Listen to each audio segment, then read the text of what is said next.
Taxi.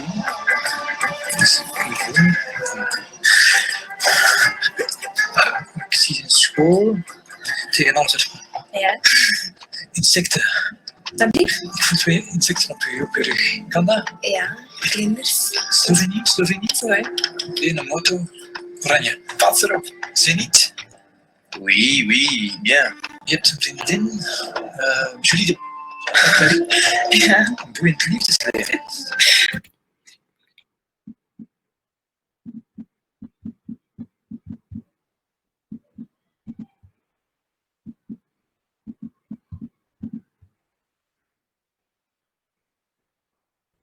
Drie, vier. Die vierde, daar zwijg ik meestal over, dus dat weten niet veel mensen. Dat is bij spierschuur.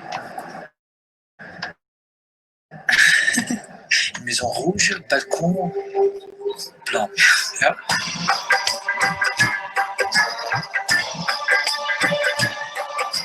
Ik zie geld, ik zie transacties. Maar kent je rekeningnummer van buiten? Ik denk dat ik het wel weet. Die staat wel negatief op je bankrekening. Ja? 97. Last month, you spent €200 on alcohol. Vorige maand €300 aan kleding gespendeerd. 8. Ja. 5. Voor een huis dat van eigenaar gaat veranderen. €250.000. Ja, eigenlijk. 41. Ja. De eerste. Ja, dat is juist.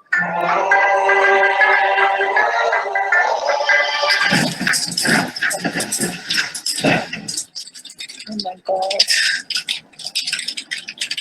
Oh nee. Ah, dat is video eng.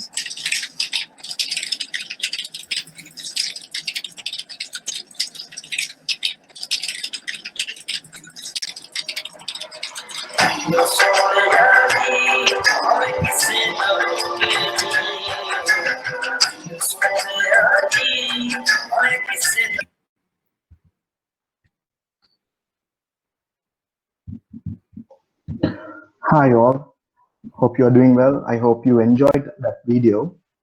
I warmly welcome you all to the second phase of Cyber Red organized by the Leo Club of Pannipitiya Metro Titans. I'm Leo Rochley.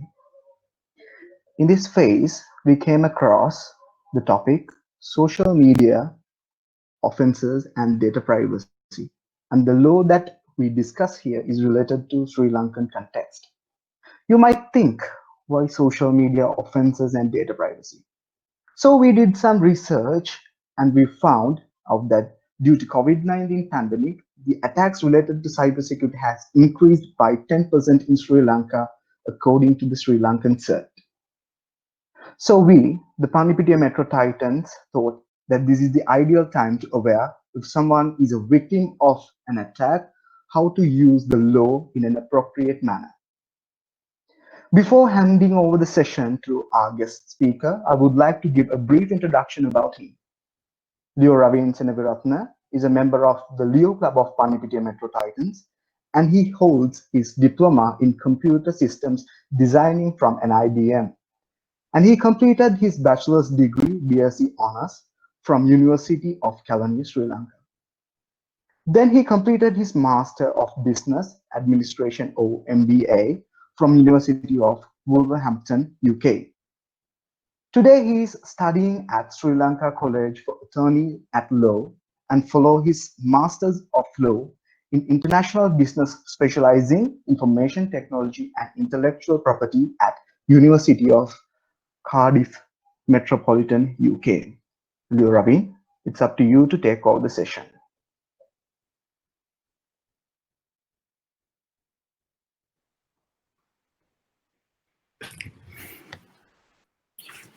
Hi, good evening to you all. Rochley, am I audible? Yes, Ravi, you're audible. Okay, then sharing my presentation.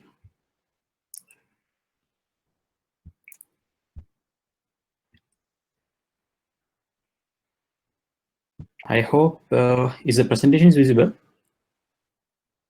Yes, Ravi. Okay, ladies and gentlemen of the house, I warmly welcome you for this session regarding social media offences and data privacy, laws in context of Sri Lankan. Before I start the session, I want to say that prior to the session, we did some kind of a registration. So those results showed that indicate that the audience is not, they are not containing a very good legal background. So I'm trying to keep my language and points simple as possible to understand the audience, you know, to maintain the democracy of this audience. So I'm trying to keep simple as much as possible.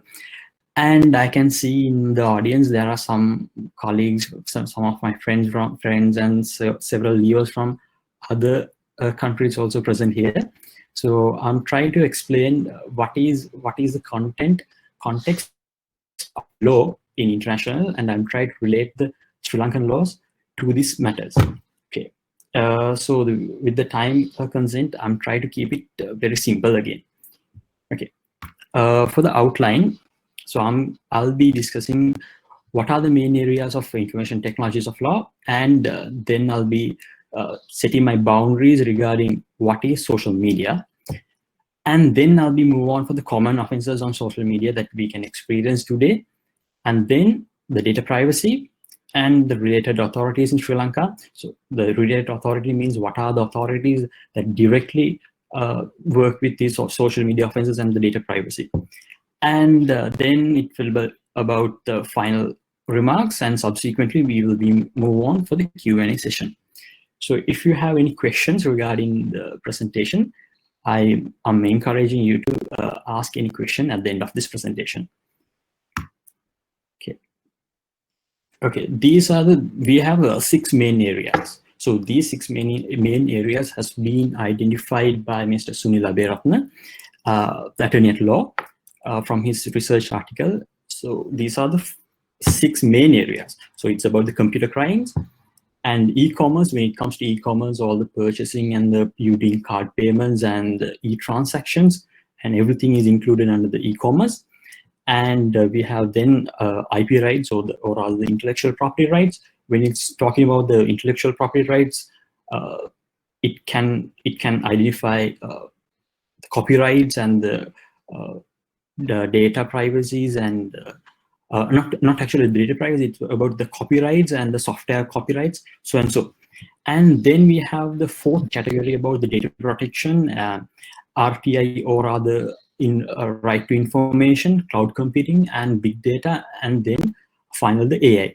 So the data protection is kind of a wide topic right now, because with the EU and the GDPR and several laws, you know what, it can say that the data is the most important fact today. If when you will understand when I'm conducting the session, at the latter part of the session, I'm trying to explain why is it so important and so and so.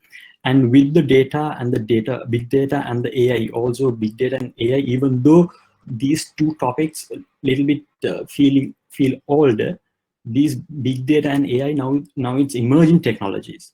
You can say it's emerging very fast. So because of this advancement of big data and AI, it has a major impact on our day-to-day life.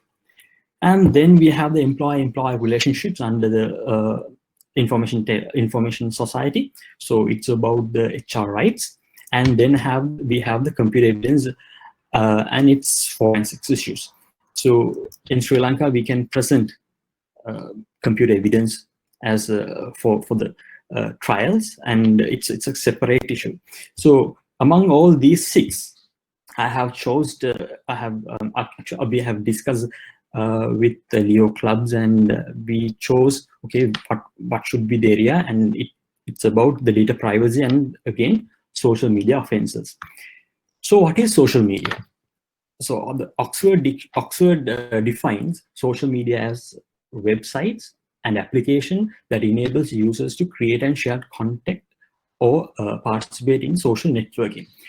So this is a kind of a wide explanation, right? That means when it says social networking, so if you engage in any kind of a digital social networking platform, and if you can create content, it will categorize under the social media. So whether it's Facebook, because most of the time people, when it says social media, Facebook, Instagram, and Twitter, these three are the first choices. So according to the definition of social media, we can say about this, obviously the Facebook, Twitter, and Instagram. Other than that, the TikTok, even WhatsApp, even the WhatsApp groups, because if we share something on a WhatsApp group, it is visible for mass audience, and the people can interact with it. So because of this definition, the vast number of applications has been categorized under social media. Right. Okay. Offenses on social media. So these are the 4 common offenses that I have recognized, and with the time, so I thought I'll be elaborating on these 4 topics mainly. It's about the fake accounts and fake news, cyberbullying, all the insultation, and subsequently the hate speech. So before moving on to these 4 topics, I would like to discuss about the law. Since this is about the applicable laws, I thought I have to say something regarding these laws, because in law, what we do, there are some statutes and acts. You can find offenses, and if there is a particular offense, then there is a punishment, right? But law, it's not work like that. Even though I'm saying, okay, this is what we can, even though you find something on a particular statute, this is the offense and this is the punishment, it doesn't work like that. So what will happen in a court, you have to provide the facts.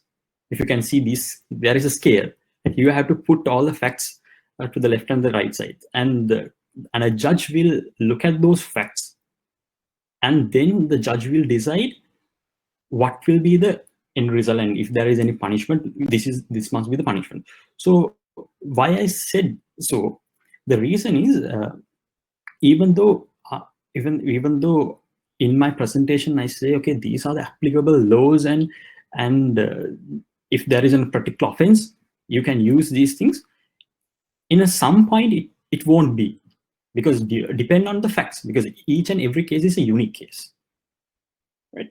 You know what? So when it comes to a court, you have to bring up those things. That's what the legal counsel or the lawyers do. So if there is a particular statute, and if it is the last judgment, if it says, okay, if this particular person commit this offense and this is the last, this should be the punishment, then there won't be a need of court, right? So what court does, they will take all the facts for the relevant to that particular case, and sometimes if it is a criminal case, it should be proved beyond the reasonable doubt. If it is a civil case, then you have to prove with the probability of a balance of probability. So having said that, I'll be moving for the first offense about the fake accounts. So it says, in my all offenses, I have focused on Facebook because of 2 reasons. One is it's a common platform, for everybody knows about Facebook. And the second thing is, Facebook owns many social media platforms. So it's owns by social media owns Messenger and Instagram and WhatsApp and so and so. So their community standards or their rules are applicable for many across their social media platforms. So that's why I have used this. I have focused on the social media on Facebook. Okay. Most of the time, many social media platforms, they does not allow a particular person to create more than 1 account. If this audience has been if a particular person in the audience, if you have created a particular account, more than 1 account for yourself, that means you have violated the community standards. even though they aren't penalized or they haven't removed your accounts. So they have you have violated their community standards. Why they have limited for one account? That means even Facebook or any social media platform expect there will be a liable legal person will be there, because legal human actually. Even even if we take a company, it will be a legal person, but most of these social media platforms expect to have a legal human being to be at the other end. So what they have proposed, if you have a particular business, if you want to create a business or account for a business, then you have to create any number of pages. You can create any number of pages. So the admin must be a person. So that's what that is about the community standard for the Facebook or any other platform. Most of the time, generally about the many other platforms. And here I'm getting a okay. Okay, guys. If you have any questions, then you can post it on the chat also. Subsequently, we'll be taking the questions. And before in hand, you can post it on the chat box. And at the Q&A session, we'll be going through those questions. At the same time, you can ask directly. You can ask questions through the video or the audio tracks. Okay, back to the point. So it's about the community standards. Then how about the laws in Sri Lanka? If there is a if you have a fake account, so it can be categorized under the offense of under the penal code or a criminal offense. So at section 399, it says cheating by a personation. That means if a particular person want to show or pretend to be some other person, so it can be in two terms. It can be, okay, you have your account and you creating a fake account for somebody else. It can be a person, or it can be a person does not exist. It can be Pissupusa, or it can be Janster, or whatever the thing. If the particular I'm not talking about the page. If the particular page creates an account, it will be cheating by the personation. If I have prior to this session, we have collected so many questions. So among those questions, I have seen that the people asking, okay, if somebody creates an account with using my profile pictures and my names and so, what is it an offense? Definitely, it will be an offense under the section 399 of penal code, because it will be a cheating by personation. Okay, and the fake news. Fake news also it's also a huge offense in Sri Lanka, as well as it violates community standards. If you take Computer Crimes Act number 24 2007 and section 6, it clearly says something like this: any person who intentionally causes for computer platform or function knowing or having reasons to believe that such function will result to damage or intimidate danger to national security, national economy, or public order. So guys, the ladies and gentlemen of the house, I would like to remind you a particular incident happened very recently, 2 or 3 months ago, with the COVID. So you might have seen, you might have remembered that some of the people has been taken into the custody, saying these people have posted fake news. Okay, the death rate is high, or sometimes, okay, there were 6 patients dead across the country, and so and so. So they have taken into the custody, or the charges has been came for those people under this section 6, because what they have posted on the Facebook or rather any other social media, it has been caused for the national economy, isn't it? Think about if the death count is like, if a particular person says it's 100 deaths are there. So what will happen? The people can see that his or her post, and the public order can think it can be panicked. One time it can be panicked, and on the other hand, it will directly impact on the national economy. So because of that, they have been charged under Section 6 of Computer Crimes Act number 24, 2007. So, ladies and gentlemen of the House, yeah, this is the reason why you have to be very conscious about what you're going to post and what are the posts that you're going to share. Even though you share such a post, you also liable for this offense, because it doesn't matter who created the post, who's the owner of the particular post. If it is containing something fake, or it will, if the content can be damaged into the public order, the national economy, or the national security, the government or the state can charge you under this offense.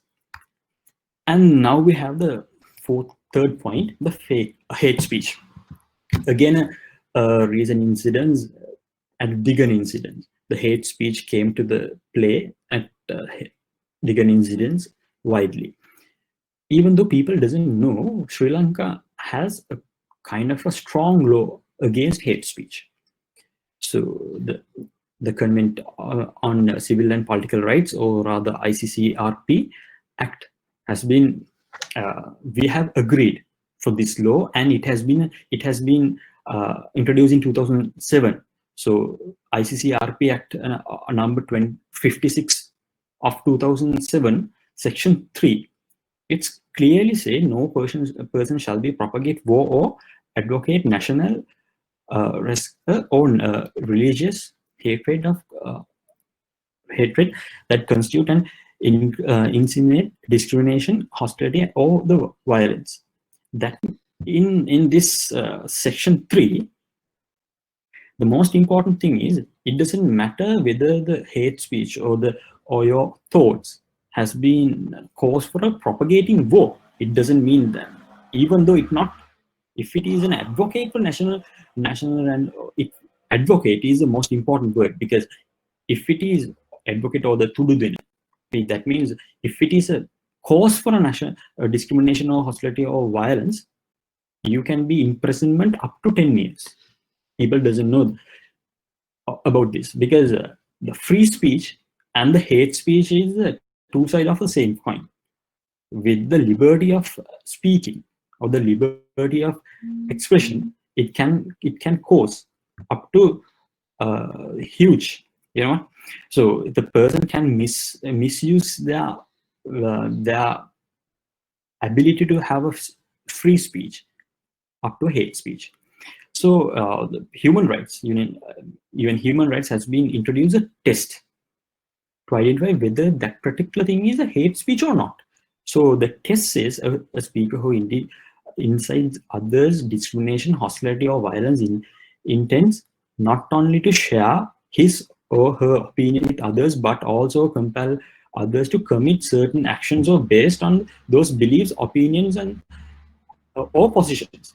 That means from your speech or from the post or from the content that you created on social media, if those opinions or the positions or your beliefs, if it is caused to create hostility or the violence, that means it can categorize under the hate speech. So that means you are liable for the hate speech, or you will be liable under Section 3 of ICCRP Act.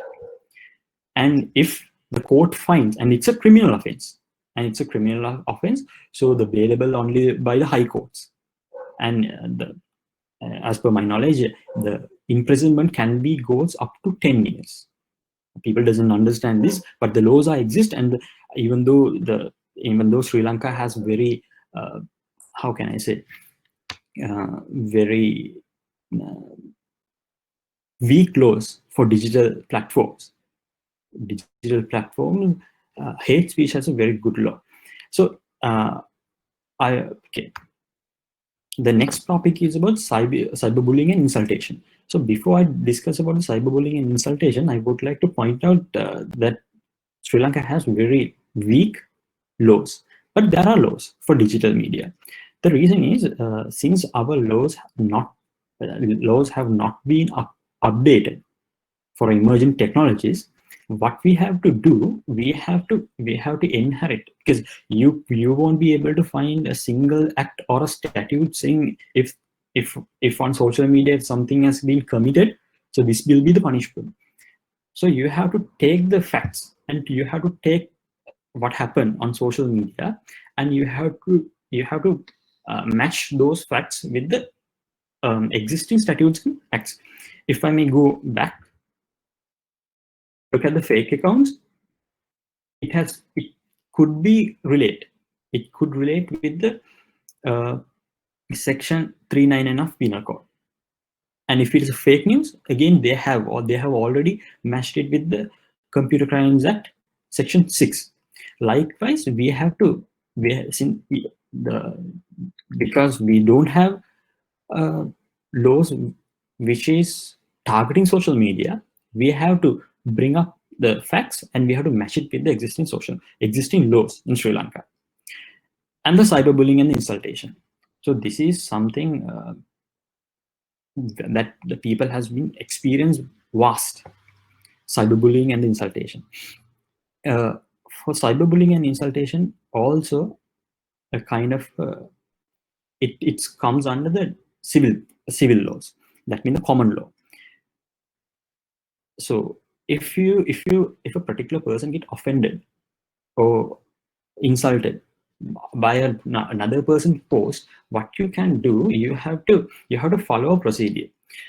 And one intention of this whole webinar is I really believe at least one of you from the audience will stand up and go court, at least send a letter of demand for a particular party saying that I got insulted, and the letter, and it's a cyberbullying and so and so.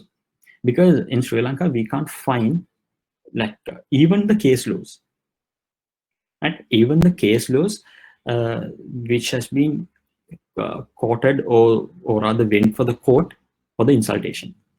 So what you have to do, it comes under the common law. If you feel okay, because of this post, it has been insulted me, it has been damaged my social image. First, you have to meet an attorney, and then you have to send for the particular. Then you have to identify the party who done this, and you have to send a letter of demand.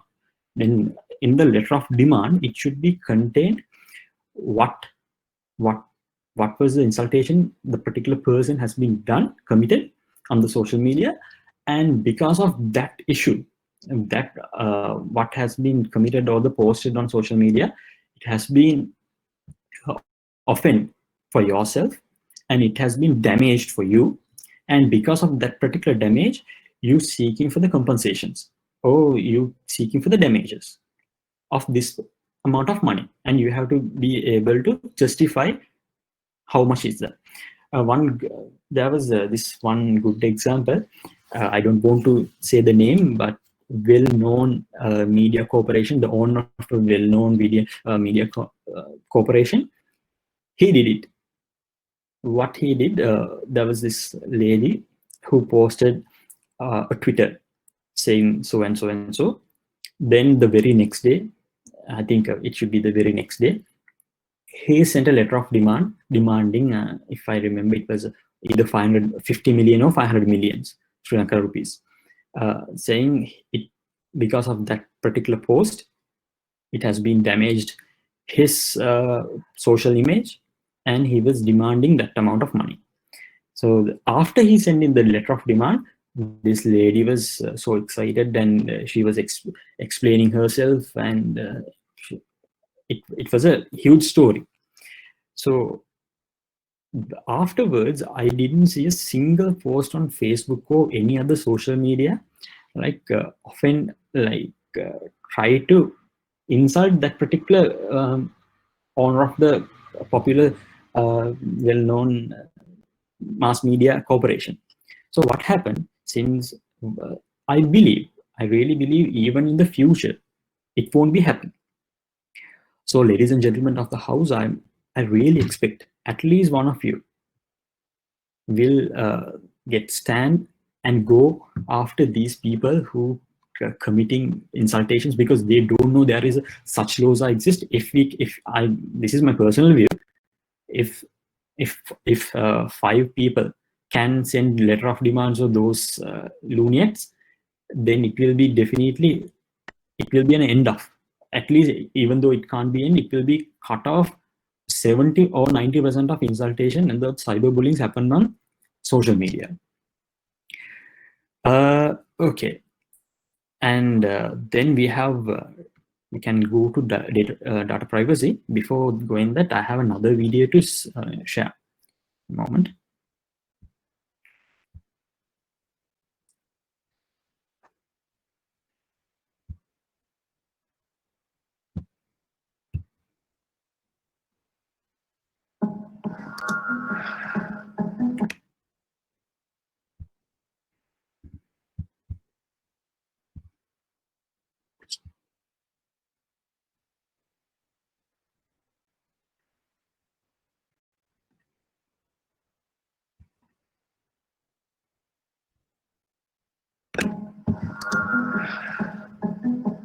Who has seen an advertisement that has convinced you that your microphone is listening to your conversations?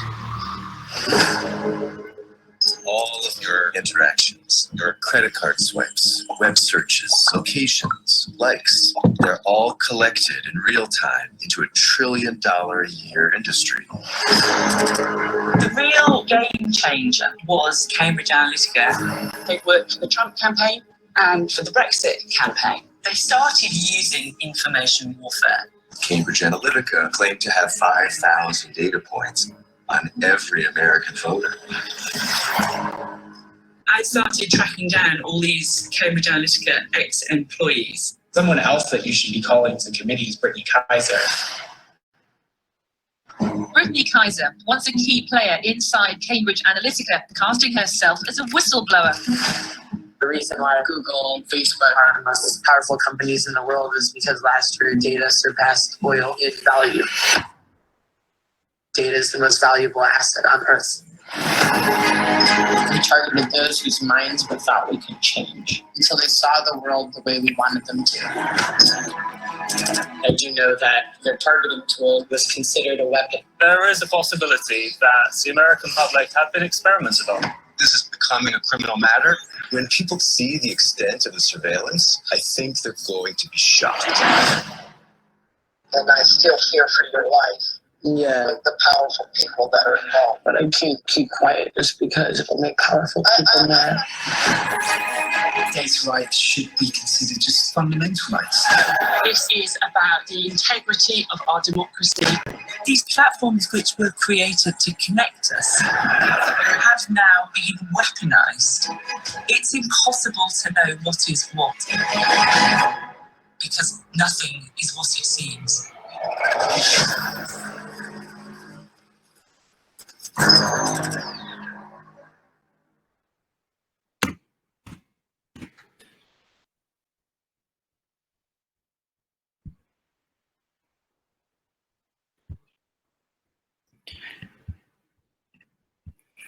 Okay, we'll move on for the second session.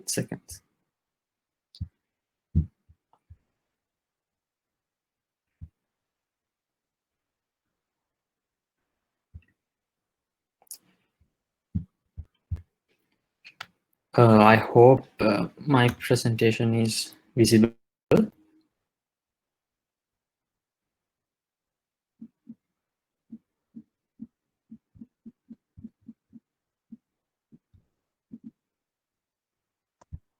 Yes, Robin, go ahead. It's visible. Okay. With the time concern, I have limited the data privacy session or the data privacy section into 5 parts, and I want to say that all my slides are copyrights free, so we'll be sending all these slides to all the people who have sent the email and got registered. If a particular person in the audience wants to have this presentation, if he or she does not send the email or with the registration, I think you can put your email address to the comment box. Or what would be easy, Roshli?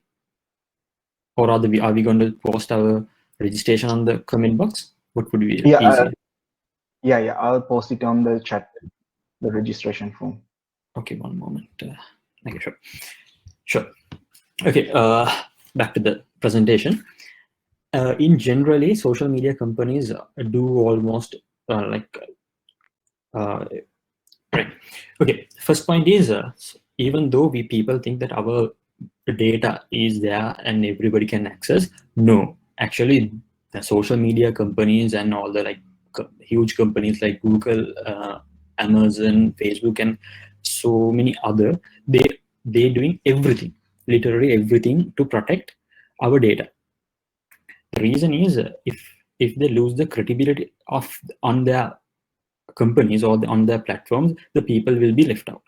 So all the data will be protected most of the time. If there is no major hack on those platforms, or rather the major cyber attack on their platforms, the data will be protected with them. So the problem is that they are the people who take all our data.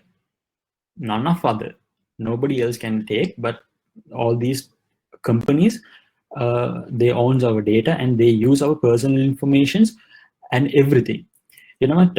Even though people think, if I know that most of the people, even including myself and the audience, we don't read the privacy policy, isn't it? We don't read the privacy policy. So what happened in the privacy policies? They have already given all the clear instructions that informations or the personal informations what we're going to provide, it owns by the company. So we can't do anything about that. And the second thing is all the information that we are going to generate on social media. It can be we posting something, or we going to share something, because you know what, if we share something, that means we really accept the content most of the time. If the caption is something negative, it's something else. Other than that, most of the time, everything we share, it's something that we accept. So those things, and social media, most of the time, Facebook, it gives you small games. So it says, okay, go through this link and you will get to know about your future, or your something regarding after 2025 what will happen, or when you're going to get married, or when you're going to die, how many children you will have, or something like that. So if you go through those links, and when you try to play those things, and it will ask several questions. Sometimes it will ask several questions, or rather it will take directly it will take some information regarding you and your chat box, or some others. And those information, or those information generated on social media, it also belongs to these companies. We have no rights. And at the end of the day, subsequently what they do, they're going to sell all these data for another company. You know what, there is a saying, if there is nothing free, if something is free, if you are not paying, that means you are the product. If you are not paying for a particular product, then you are the product. You know what, to maintain such servers and maintain such platforms, social platforms, it will cost millions and billions of dollars, but they're providing for free. Why? Because they want all the data. If you check on the video I played, it was the trailer about the Great Hack, and so you can find another movie called Social Dilemma, and that also the Great Hack also a movie. And if I'm correct, it was about the Brexit. There is another movie. Likewise, there are several movies. You can just look at the movies and you can get a slight idea. Some of things are fantasies, but rather than those fantasies, you can find some real things, what they do with their data. Another example is if you search something on Google, on the Instagram or the Facebook, you might have seen that they are giving some suggestions. Okay, if you try to find something about what are the quality places or the good places to visit in Colombo or Galle or Kandy, at the end of the day, you will find several suggestions. Okay, there are some sales, or there are some things available on Agoda or Booking.com. Likewise, so think about this. These two companies, Google is a distinct company, and Facebook is a completely another company.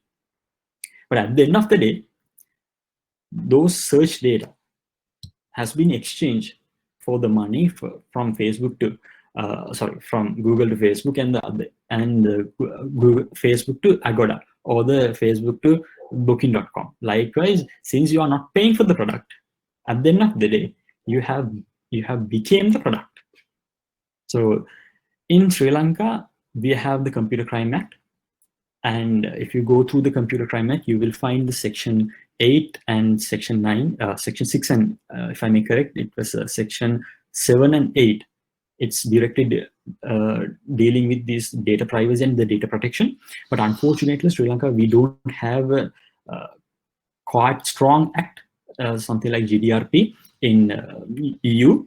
But today, there is a draft bill to be passed on through the Parliament, the Personal Data Protection Act 2019. Still, it's a bill, but it has good provisions to protect all the data, and I really hope it will come to play very soon. And the related authorities in Sri Lanka. So Sri Lanka police definitely, if something goes wrong, then the first thing you have to connect is Sri Lanka police, because without a complaint, no legal action can be taken. You have to go and create a complaint, and you have to have a reason. So if it is a criminal reason, then it will be there. Okay, then you can say somebody else has been created fake account, and the police will take care of it. And remember, if those accounts, if you know the person who created the account, that would be easy. Otherwise, it has to be go through the CID and everything, and you have to find it. It's also possible in Sri Lanka, but most of them, they don't do it. Why they don't do it? If what I believe the reason is, they don't have the resources. They have very limited number of resources, and if they try to find each and every offense or the crime committed on social media, it will take, I don't know, even a day. There must be more than 100 issues generated on social media. Likewise, if you know the person, then you can definitely go to police and make the complaint. If it is an insultation, then you can go to a lawyer and send the letter of demand to the particular person. If the person does not fulfill your demand on the given day, then you have a legal reason to file the complaint to the civil courts. So likewise, the Sri Lanka police is one of a critical component or the authority works with social media offenses. And then we have the computer emergency reaction teams, or the SL CERT, but it's not a legal authority. And so CERT does not contain any legal power, or they can't take any legal actions against these offenses. But still, you can go and seek their opinions or seek their help.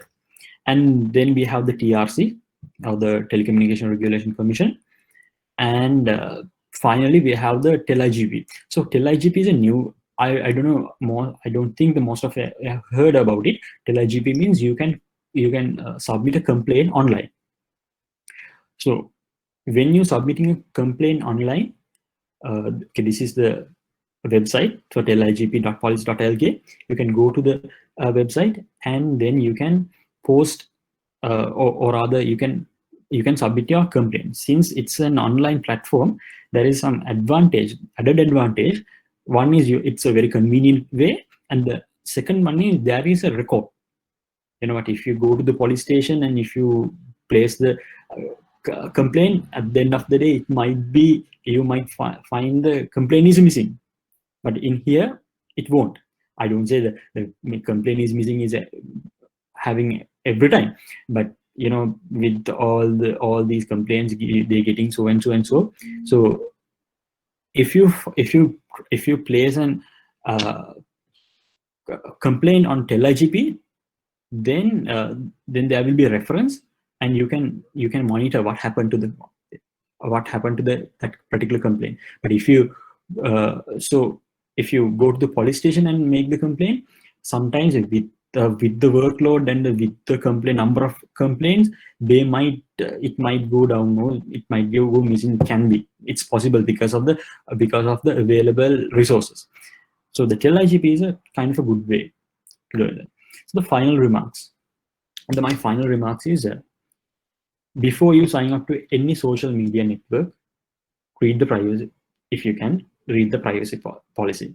It gives you all idea, like most of the time, complete idea what they're going to take and what they're going to share and what they're going to store and so and so. So since you have an idea what they're going to say and so, you can either you can do like obey those things, and you can be conscious about what are the things that you have to do on social media or not. And the second point is obey the community standards. So in social media, on Facebook, they have created a number of community standards. If you just go to Google and say Facebook community standards, it will be a direct link for the community standards, and you can find it, and you can get to know what are those community standards available. And the third point is very important point. It's about add the people you know in your real life, because if you try to increase your followers, or if you try to increase your number of friends, at the end of the day, the people who having all the fake accounts and the people who unknown people can come into your territory, isn't it, into your profiles, and they get to know about you, and they can steal your pictures and your ideas and everything. So since it's a place that you can connect with all the people, at least go and look at the profiles and check whether this particular person is a real legal person. Because even though the community standard is there, no person can create 2 accounts or the fake accounts. But at the end of the day, many people do have fake accounts. So try to add all the people who you know in real life to your social media accounts. And people do not need to know everything you do with your life. Yes, it is. People do not want to know because they don't. For one thing is, even though you think that they care, they don't care. And so when you're posting everything you do on social media, you will be more vulnerable to get offended, or you more vulnerable to get insulted and everything. Right? So limit it as much as possible. You know, our generation, or this generation is like more into social media than the real life people. So try to reduce social media as much as possible, because we can since my time is passing, I have to move on to the Q&A session. So before moving to the Q&A session, you know, the social media has been designed you to be there. Even though you don't know that, even though you think you're controlling the social media, actually the reality is it's other way around. All these, imagine about the situation that you can't see the number of likes to your particular post. So I'm pretty sure then you will be discouraged on that platform, and you will walk away. So likewise, when the number of likes or when the number of followers going up, they know that, and the dopamine levels will be raised, and it will encourage you to be there. So the next post that you can see on social media, it has been generated by AI engines, because they're investing on so much on AI engines, and AI engine means artificial intelligence engines and so and so. So they're using all the psychological theories and psychologically you to be there. So at the end of the day, the social media may control you not the other way around. So because of that, it can create so many troubles and so many issues and get offended on social media. So try to reduce it. If you get offended, so the last time I'm asking from the ladies and gentlemen at the house, go and make some cases. We need some cases because we need some solid legal cases to argue in the future. Even if not for you, like do for the next generation, try to confront and try to place some codes, like send a letter of demands, and we can at least reduce the lunatics working on social media. So it's has been subsequently I have came to the Q&A session. So I again invite the moderator Roshley to conduct the session. I'm giving the control there, and I want to say something about the Roshley. Roshley also studied, and he also hold a BSc honors in information technology, specialized in cybersecurity from Sri Lanka SLTTO, the SLIT, and he also holding certificate for certified in ethical hacking, CEH, and and today he works at information security specialist at TechCert. So Roshley, over to you. Yeah, thank you, Ravin. Please feel free to ask any questions in Sinhala, English, or in Tamil. So even though you might feel shy to answer, you can ping it on the chat. We will do our best to answer your questions. And Ravin, there's a question from the audience. Okay. They're asking, can I create many accounts from different Gmail? So you can explain the legal background of that. Yes, Gmail accounts can be created because they haven't, I checked their privacy policies, they haven't limited it to some certain extent. So I believe, yes, you can create number of Gmail accounts. That means that you can have number of email accounts. But when it comes to social media, you can't use those number of email accounts and create distinct social media accounts. So that's what it is about. Okay, thank you, Ravin. I hope you got the answer. So now it's time you to unmute yourself, and if you have any questions, please do ask from us. So we will be there to help you.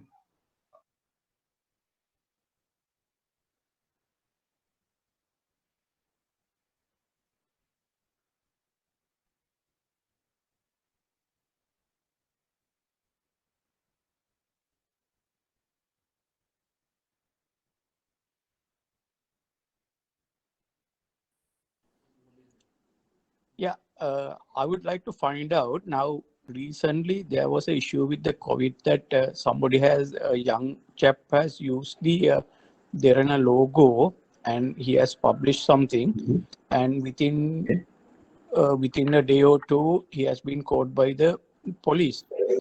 So even knowing that they can be traced, they are doing certain things which can be harmful to the community. So yes. What is your suggestions and advice for the guys like who are creating such unwanted things, and like the possibilities of they can traced by the proper authorities? Okay, regarding that question, I would like to answer in three separate small answers I would like to give. The first and foremost thing is they don't know what is the law. The law, there is a particular law against it, and there is all these fake news. There is laws to prevent fake news and so and so. Since they don't know what they're doing, they think it's not an offense. That's a main point. The second thing is regarding that those people, why they do such. These people seeking for the attention. Most of the time they are seeking for the attention, and they try to create something socially. I don't know how to really explain it, but in psychological it can be explained, right? They try to get the attention from the others. So third thing is about how to track those things, those people. Most of the time they create content through their own accounts. So that's also one of a major point from social media. That's one of the reason why why social media does not allow you to create more than one account, so they can trace back to the relevant person. It is one thing. Even though the people create content through kind of a fake account, like hiding their identities, I'm pretty sure we have tools. Several tools has been given to the CID, so they can identify who's behind that.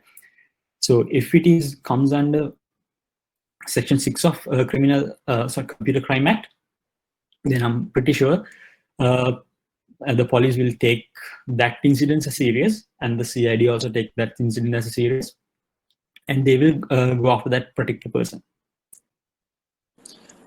So you mean that whatever we are doing through the social media can be traced by the CID? So there's no privacy on what we are doing on social media, right?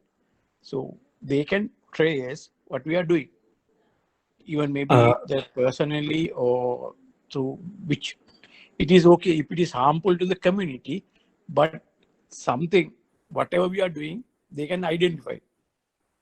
Okay, again, in Sri Lankan police, so if I talk about the Facebook, yes, they can identify, or they can, or rather they can monitor everything.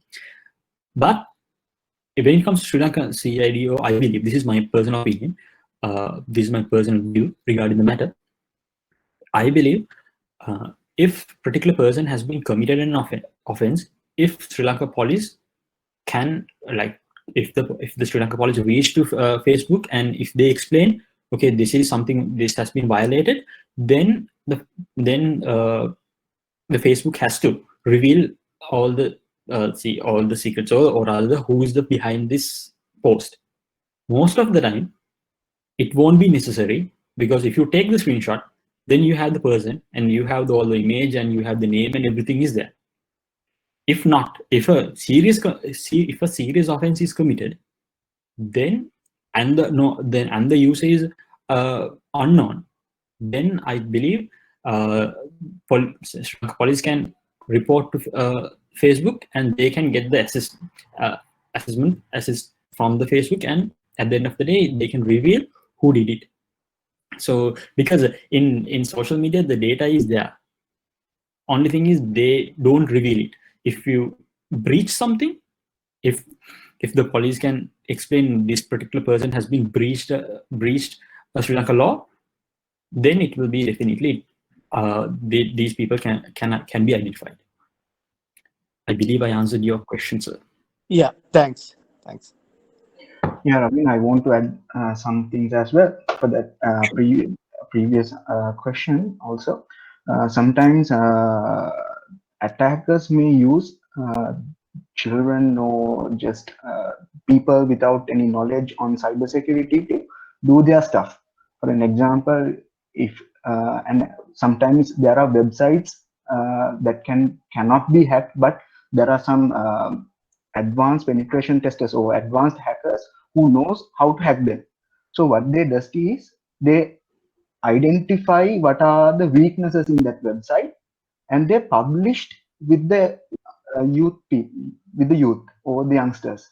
Then since the youth is curious about these things, what they does is they hack those systems and publish different stuff on those websites. So without knowing anything, without knowing the law, without knowing hacking anything, since it's published in another web page, or since an attacker sent it via an email, they try to hack those systems and do something strange to get their attention actually. So nowadays it's really a it's a really big problem in the society, and people cannot control it.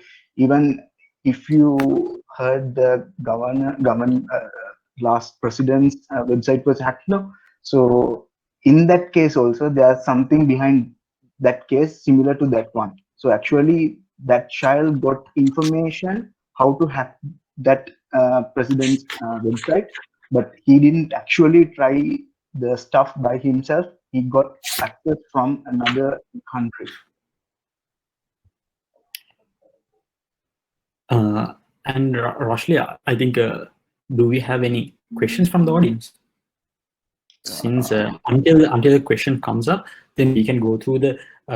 There were several with the registration. We asked if you have any question regarding the social media offenses and so and so, post it up. So I saw several questions were there. So I try to answer those questions through my presentation. So when I create in the presentation, I try to focus on those questions, basically those questions, and then create my presentation. So I didn't talk about hacking. Since you put up the topic, I didn't talk about hacking because of two reasons. One is it's a kind of a gray area in Sri Lankan law. In Sri Lankan context, it's a kind of a gray area. But still, if you go through the Computer Crime Act 2007, Section 9.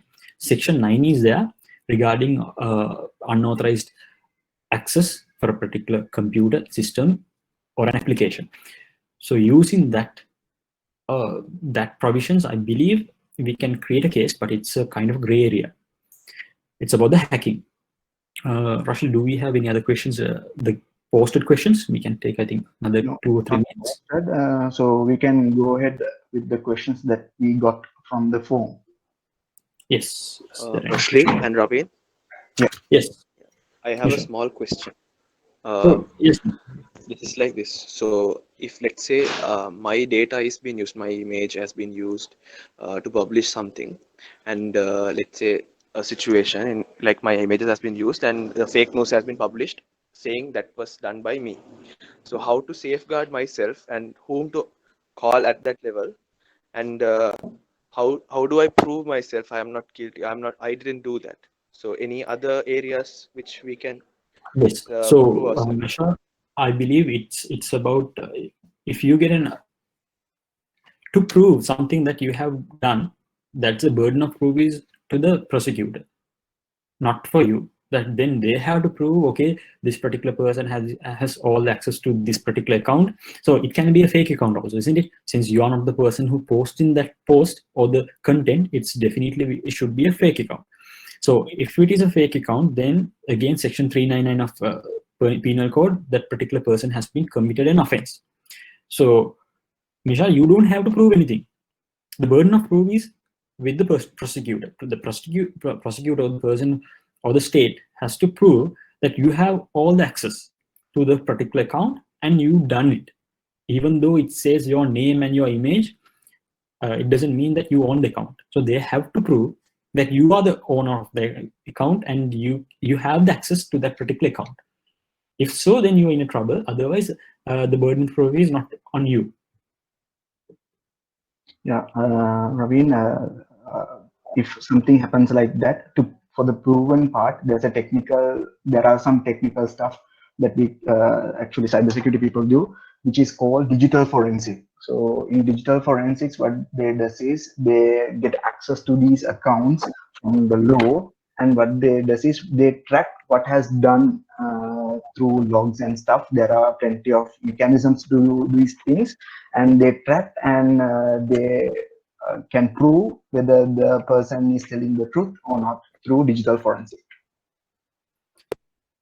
Okay, Misha, I think several questions has been posted here.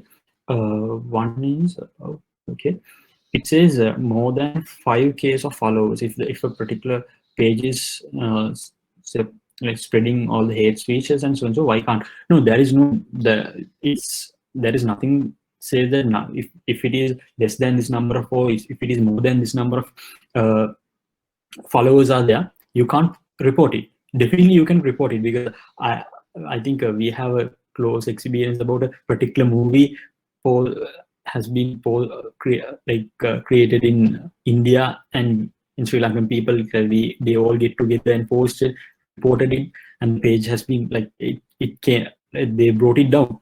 So likewise, it doesn't matter how many followers are there. it doesn't matter, then definitely you can report it, and you can flag it to the Facebook that they are spreading all the hate speech. And we have I think counted. Okay, one thing about the sexual harassment regarding on, say, social media, this is also a question. Sexual harassment means that you don't have to find a single thing regarding social media. You don't. It's nothing to do with the digital laws. Section 345 of Penal Code, it clearly says, okay, if it is a sexual harassment, there is a punishment. What you can do, you can use the information on social media, or what happened on the social media. It can be messages, can be posts, or it can be anything, and you can present it to the courts, because we have under the special provisions of evidence ordinance, you can use computer evidences, like Roshli said, those evidences or the digital forensics. You can use it, and you can present it to the court as evidence. So I think you don't have to think about it, even at least think about the available digital laws. And I think police bureau, there is a separate bureau, Sri Lanka Child and Women Bureau, or the Kantaha Lama Karanche. They have all the powers, and it's a very powerful. They have all the acts and everything is there. The provisions are very powerful, so you can go to them and you can explain. And at the end of the day, they will take care of it. The problem is most of the time the people try to go. I mean, the sexual harassment or the threatening has been happened on social media. What happened? They find your particular image or something, and they threaten you. Okay, I'm going to publish this if you're not doing such thing. So what happened? And most of the time, the people obey that the particular person, surrender the particular person, and give what they needed. As a result, you will trapped. So don't do that. From the very first thing, what you have to do, you have to go to the authorities and you have to make the complaint, because all the relevant provisions are available for sexual harassment or anything. I think I have explained it.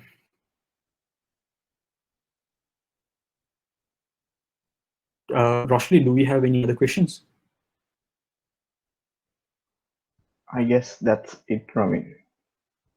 Okay. Ravina here. Yes. I'm sorry to interrupt, but I have a question.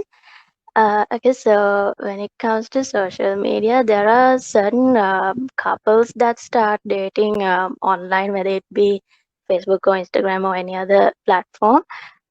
So once they get into the relationship, either the male or the female party makes the private chat or the photos that are shared between them as their weapon, and like they come to a point that they sort of blackmail the person. So my question is there any legal actions that we can take against that?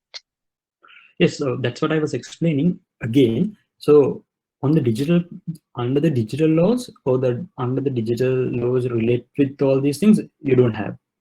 But if you go to the penal code and under the section 345 or the sexual harassment, it will be definitely it can be a sexual harassment, or it can be a threat, or it can be something violating your fundamental rights. So there are all the provisions available for that. So you can take the screenshots and don't give anything what they demanding. Don't surrender them, and just agree with them. And whoever the bullying you, just agree with them, and you can go to the I think to the police or the Child and Women Bureau, and you can explain them under the special provisions of evidence ordinance. You can present those facts and the evidence, or all the screenshots to the court, and you can make a solid case. So likewise, even though we don't have a digital law again, if something happens like that, there are provisions. There are strong provisions.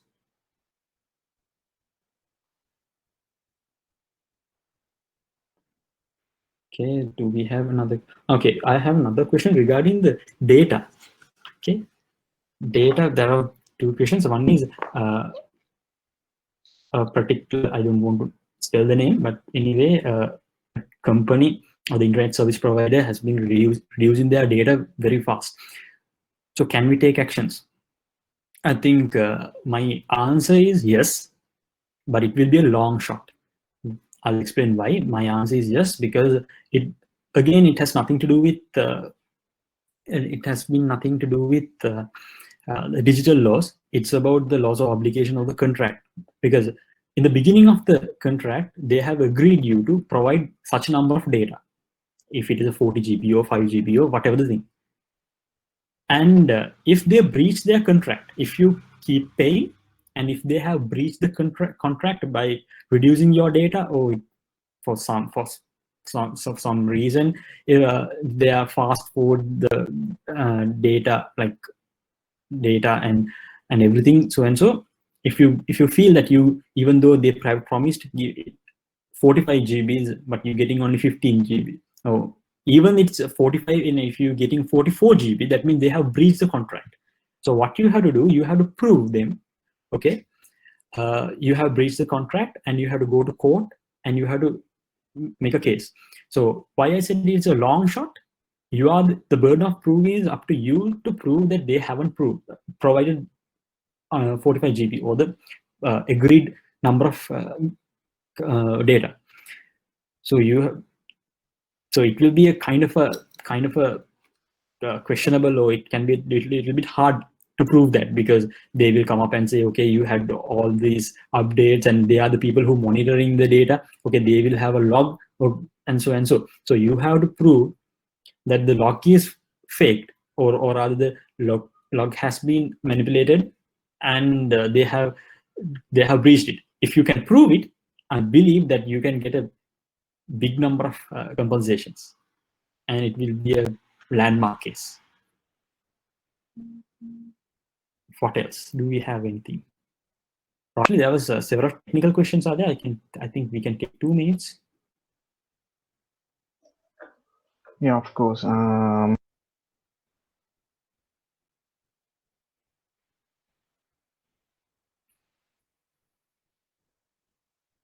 There's a question called, is it possible for a third party to access our data without hacking?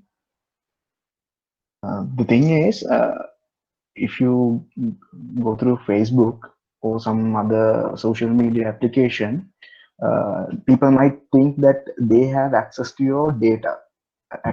They actually have access to your data, but it's really limited, and they have signed several policies to protect your data rather than giving to others, because recently there are several cases which faced by Facebook and other social media. So sometimes if you are using an application like Face app in Facebook, so they might ask whether to access your photo or to access your all the photos in your Facebook account. So what you does is you give access to them. So actually that's something, there's a technical thing that is used, which is called the OAuth. In OAuth, what Facebook or the social media does is they ask the audience or the person to whether shall I give access to this particular application. What the people does is they just don't check what access they are asking, so they just go ahead and accept all the things that is being asked.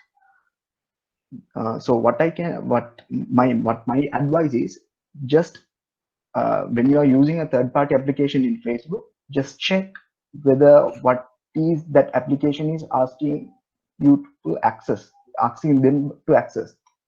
And just there are some ticks so just go ahead and read them and give access to the only things that you want to give. If you are giving access to your Facebook profile, just give the profile, not to your library. So just go ahead and read them and provide the necessary information, and then you can be survive up to some level. But I can't tell you that it's 100% secure. Better not to use third-party applications in those social media. Even Ravin also told that if something is free, that's actually you are the product. So keep that in mind. Okay, I got one last question from WhatsApp through as a private message. This particular person asking me, okay, if his I don't know how to, okay, if his girlfriend is cheating with someone else, can we trace that so and so? So it's it will be a, okay, this is my experience with everything, because we start from some laws and we end up with the laws of person. So it will be, if you are married, then you can, that because it will be a person's law, under the MRO section 19 you can prove it to get a divorce. But if you don't get married yet, then unfortunately you can't do anything. And even though it's under the MRO section 19, it will be right ground for divorce. So that's it.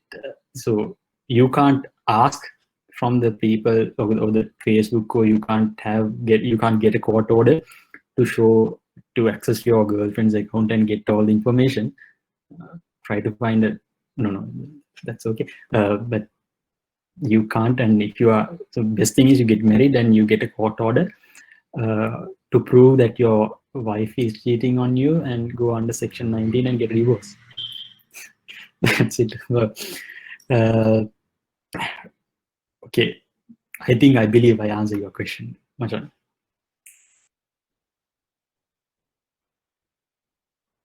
Yes, okay, he's replying me, okay.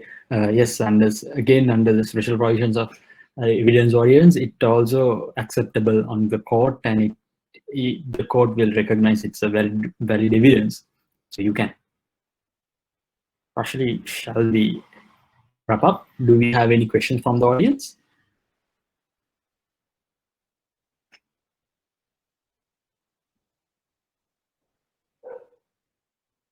I mean, relate to the digital law?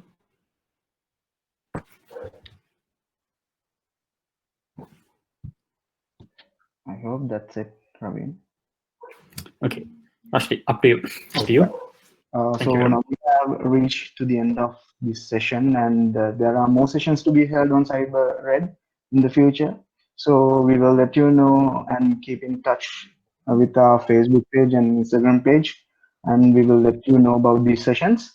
So before concluding this session, I would like to thank all the attendees who participated in this session, and I hope you gained a lot of knowledge through this webinar. And thank you very much, Ravin, for conducting this session. It was a limited time and you did a marvelous job. And there is actually a backstage group who did a lot to make this session a success. They are Leo Michal, the club president, Leo Gayani, the club secretary. And the flyers and the nice graphics that you saw was created by Leo Humed and Leo Nadira with a short time period. Thank you, you both. You did a marvelous job. At last but not least, I thank all the club members of Leo Club of Pannipitiya Metro Titans. You are the strength behind this project. Thank you all. So hope you had a good session. So hope you to meet soon in another CyberRed session. Okay, thank you very much. Good night. Thank you. Bye. God bless.